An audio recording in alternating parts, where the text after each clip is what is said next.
Hello everyone and welcome to another episode of A Different Outlook. My script for this episode completely changed following the death of Charlie Kirk. I want to start by saying I was not a fan of his, but I really believe he did not deserve that. Violence is never the answer, and demanding more violence to solve the initial violence is the most counterproductive thing we can do collectively. It's like trying to extinguish a fire with gasoline. It makes things worse and you'll end up with no eyebrows. More hate is not the solution. Love and understanding are part of the solution. We need to stop hating each other and start to talk to each other with care and respect. I know social medias and the growing social divide make it increasingly hard to have civilized conversations, but I still have hope.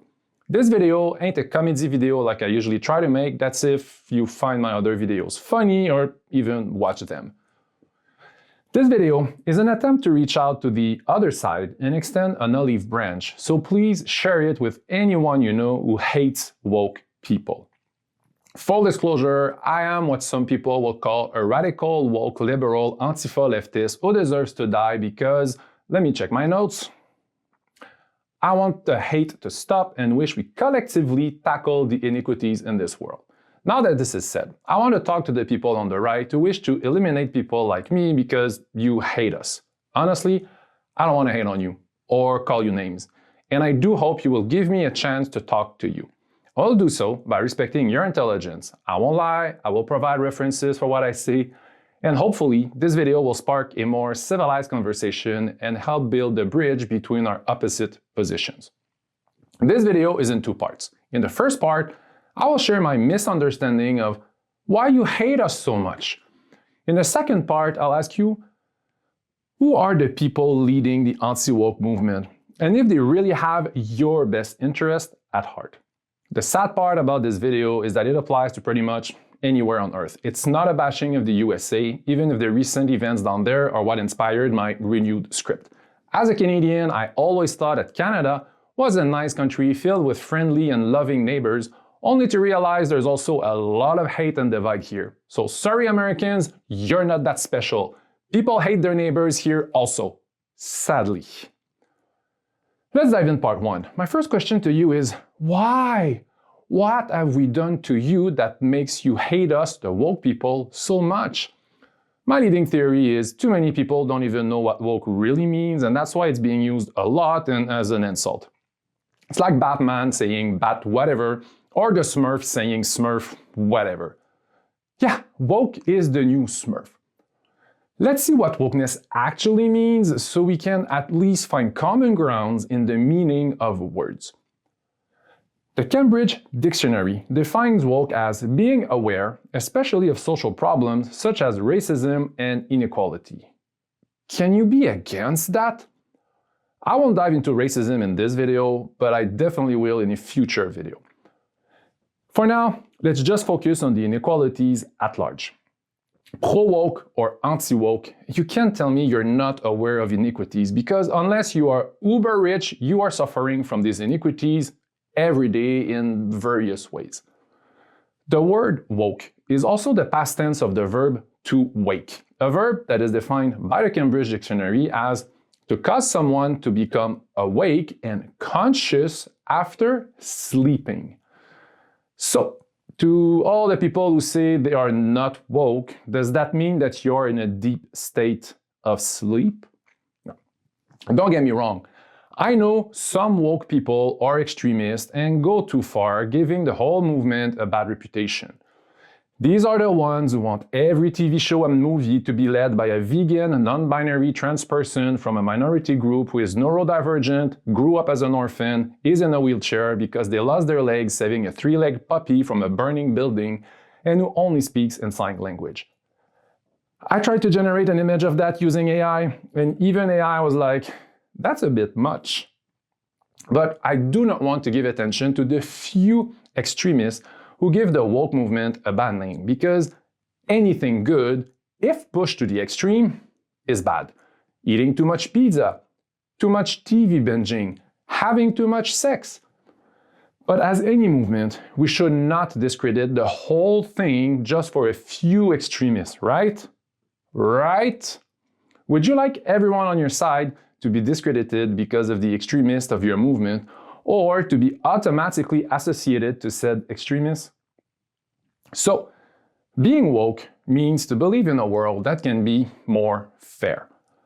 Woke people, and those liberal leftists you hate so much, believe that in this day and age, with all the resources, knowledge, and technology we have, everyone should have their basic needs met. We believe healthcare, affordable housing, safe and affordable food, quality education, a comfortable retirement, clean air, access to clean water, and anything else that just gives people basic decency and helps to make the world a better place should be available to everyone. And yes, that also includes you. We want this for you while you're fantasizing about ways to eliminate us. That doesn't seem fair. We're fighting so that you and your loved ones have everything you need to live a safe, healthy, and happy life while ensuring your basic needs are met. We believe that no matter who you are, you shouldn't need 3 jobs just to feed your family, or be afraid to go bankrupt because of a broken ankle, or be stuck at work until the day you die of old age because some hedge fund gambled your retirement money just to make a few shareholders even richer and then lost that gamble. Yeah, you hate us and hope we go extinct, yet we want nothing but what's best for you and your loved ones. So, sorry for being such a piece of shit, I guess. Stop hating people who want to help you. We might not agree on how to make things better, but seriously, I'm pretty damn sure we can all agree things could be and should be better, so let's try to work together. As for the second part of this video, I want to bring to your attention who are the anti-woke movement leaders. What do they want? Who wants you to hate wokeness and what it stands for? Because remember, woke people are fighting for you, either you like it or not. So if anyone wants you to hate woke people, what they're really telling you is people who are trying to help you are bad people. What does it mean if someone wants you to hate the very people trying to help you? Do they really have your best interests at heart? Because that sounds fishy and manipulative at best. Like I said, I know we don't all agree on how to make things better, but fighting among ourselves won't help to make anything better. In fact, it never did. So let's take a look at who are those anti-woke leaders. Yeah, rich, privileged people in position of power who benefit the most from the inequities in our society and benefit the most from us fighting among ourselves. Too often, honestly, watching the news just feels like the rich are enjoying a worldwide Squid Game while betting on how quickly we start killing each other. They want to eliminate the woke people. They want to get rid of the very people who want to get rid of these iniquities. If you do not believe me, ask yourself, when did this anti-woke movement really picked up steam? Like 5-10 years ago? Ask yourself and be honest with yourself. In the last 5 to 10 years, did your life become easier? Do you have easier access to healthcare, more affordable housing, more affordable food, more disposable income, even if you work twice as much? Are you more or less stressed about being able to house and feed yourself and take care of your loved ones and to take care of yourself? Here are some statistics from Oxfam. Since 2015, meaning in only the last 10 years, the wealthiest 1% saw their wealth surge by over 33.9 trillions. Not millions, not billions, trillions. Enough to end poverty worldwide 22 times over, meaning they could end poverty worldwide and still be able to do it another 21 times while still being the wealthiest people to ever live. The wealth of only 3,000 billionaires increased by 6.5 trillions in 10 years.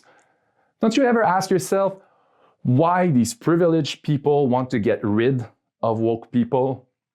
The same woke people who want nothing but to tackle these inequities and to provide what's best for everyone. They call it a virus, the woke mind virus. This anti-woke movement is led by the wealthiest person ever in the history of planet Earth. The wealthy wants you to be more afraid of the woke mind virus than of the measles virus and other viruses that they're actively downplaying, all while putting a lot of energy in making the woke mind virus so scary to make it the only virus we focus on. I'm sorry, but wokeness is not a virus. It's the cure. The cure to greed, the cure to iniquity, the cure to hate in all its shapes and forms.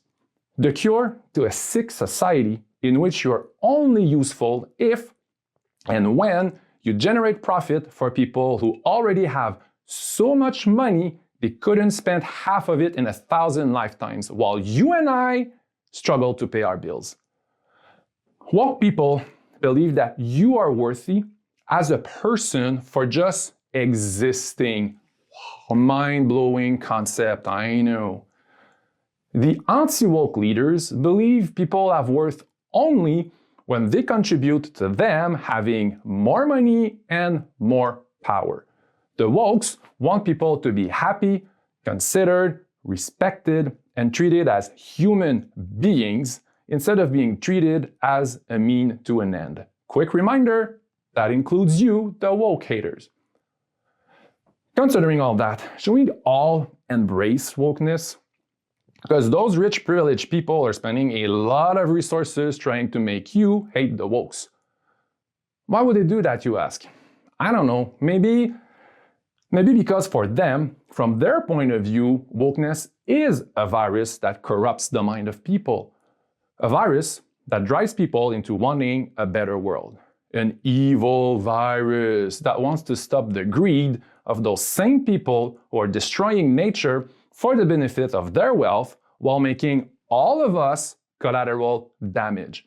A scary virus who wants the bombs to stop dropping and use that money to help people instead of vaporizing them. A virus who wants people of different minority groups to be considered as human beings. Why would people in power want to eradicate that woke mind virus? Is it because maybe they benefit from the absence of wokeness? No more woke means no more people who care about iniquities. It means the people who have all the power, all the money, and make all the decisions that damage our society can keep pointing fingers for their decision at minority groups who have no power, no money, and make no decisions, but are very easy scapegoats for the shit show we live in and for the increasing struggles you and I face trying to take care of ourselves and our loved ones. I mean, they own the media, they own social medias, they are in power politically pretty much everywhere. They lead the multinationals, they have all the money and connections in the world and make all the decisions. They do not have the right to blame minorities and woke people for the collective shit show they put all of us in. Our struggles, yours and mine, are the result of political decisions made by rich and powerful people who blame wokeness and minorities because they cannot handle accountability. They like power and want all of it, but they don't want any of the responsibilities that come with that power. They should have watched Spider-Man. They would have learned a thing or two. None of our struggles are the fault of any marginalized minority group because they have no power whatsoever. The rich and powerful, via their friends in politics, make the decisions. Unaffordable housing and homelessness, political decision. Expensive food, political decision. Needing 2 or 3 jobs to make ends meet, political decision. Unaffordable healthcare, political decision. Unregulated late-stage capitalism, political decision. Our nature being burned down for profit, of which you won't see the benefits, but that your child will pay for, political decisions. You don't have to listen to me. Listen to yourself. Is your life better or worse than 5 to 10 years ago? Quick reminder, poverty could be ended 22 times over. They just decide not to. Look at this graphic. In 2023, 1.5% of the population, the wealthiest of the wealthy, own almost 48% of the world's wealth. Okay? And things only got worse since. So, who do you think are calling the shots that shape society? Them or marginalized minority groups? Why would the most powerful people on earth want us to fight among ourselves? For their sick entertainment? Maybe, probably. Or maybe the simplest explanation is that for the anti-woke leaders, their life gets way easier and much better if you spend your time and energy fighting your woke neighbor instead of realizing you have way more in common with your woke neighbor than you will ever have with any of these rich and powerful people. Let me ask you another question. What is it you really want in life? Don't listen to the medias and what and who they told you to hate. Don't listen to the noise. Close your eyes, take a deep breath, and ask yourself, what do you really want in life? What are you really scared of? What keeps you awake at night? I'm sure what you really want is to be happy, to have a happy house, a place to call home, knowing your loved ones are safe, a roof above your head, food on the table, to enjoy life, to spend time with your loved ones, and to not be stressed out about tomorrow, nor afraid to lose any of the above. And probably some extra free time and money to treat yourself because you deserve it. I'm convinced no one thought, I want to get rid of my neighbor. No one really wants that. Okay. We might want them to move out because they're noisy, but moving out and taking out are two very different alternatives. Try it. Take 5 minutes to talk to your neighbor and try to know them a little instead of hating them. You will see you do have a lot in common with them. And at the end of the day, we all want pretty much the same thing as our neighbors, right? For the Maple Leafs to lose. Oh, sorry, I apologize. That's the Canadian in me coming out. The medias and social media algorithms are trying really hard to make you believe that your neighbor is your enemy. Why? I'll give you a hint. Who owns medias and social medias? That's right, the wealthy anti-wokesters. The people in power, what they want is more power and more wealth. It's been like that since the dawn of time. They just can't get enough, ever. So, do you still think your interests really align with theirs? Do you think you, having a better life, gives them less or more power? The answer is less power. To have more power, they need you, angry, vulnerable, and on their side. That's how they get that weird superiority kink satisfied. That's one of the many reasons the media environment is built to get you on board with their messaging. It's called the illusory truth effect in psychology. If you repeat a lie often enough, it becomes believed as the truth, even if, initially, people know it's a lie or the source of information is not credible. That's how they get you. Now, repeat after me. The most powerful person in the world wants to end wokeness. Jeez, I'm still wondering why that is. Friendly reminder, wokeness is demonized for simply wanting every person on earth to be considered and treated like a human being worthy of consideration, respect, and love. Yes, even those who hate us. This video aims to bring us together and to help all of us realize we're all human beings deserving of love and respect, because at the end of the day, we all want that. But we can only achieve that by working together. And I do hope I achieve my goal. I just want you to be very aware of people who want to end wokeness, because what they're telling you is they don't care about you. The only reason to stop wokeness is to stop people from telling you you deserve so much better from life. The very sad thing is, if they can make you think wokeness is bad for you, well then they won. Because you'll stop fighting against these iniquities that give them more power while hurting you. Woke people, we won't allow that. That's why the anti-woke leaders hate us so much. We are the thorn in their side who just won't give up. Just like that annoying fly in your room at night, we want you to wake up from that deep state of sleep. Thank you so much for watching until the end, and Let me know in the comments, why are you so much against people trying to help you? What can the left do to initiate a civilized conversation with the right? What can the right do to initiate a civilized conversation with the left? How can we have a civilized conversation and get out of this toxic right-left division that I just mentioned? We need ways to communicate without insulting each other, because only by working together can we get out of the shit show that is currently going on and only getting worse. If you like the video, click the like button, and why not share it with your friends and family? For notifications for my next videos, click subscribe. I'm Jeff Rodrigue, signing out, wishing you the best for you and for your loved ones, even if you hate me and or my guts, because hate is never the answer, love is. Thanks for watching, stay awake. I love you all.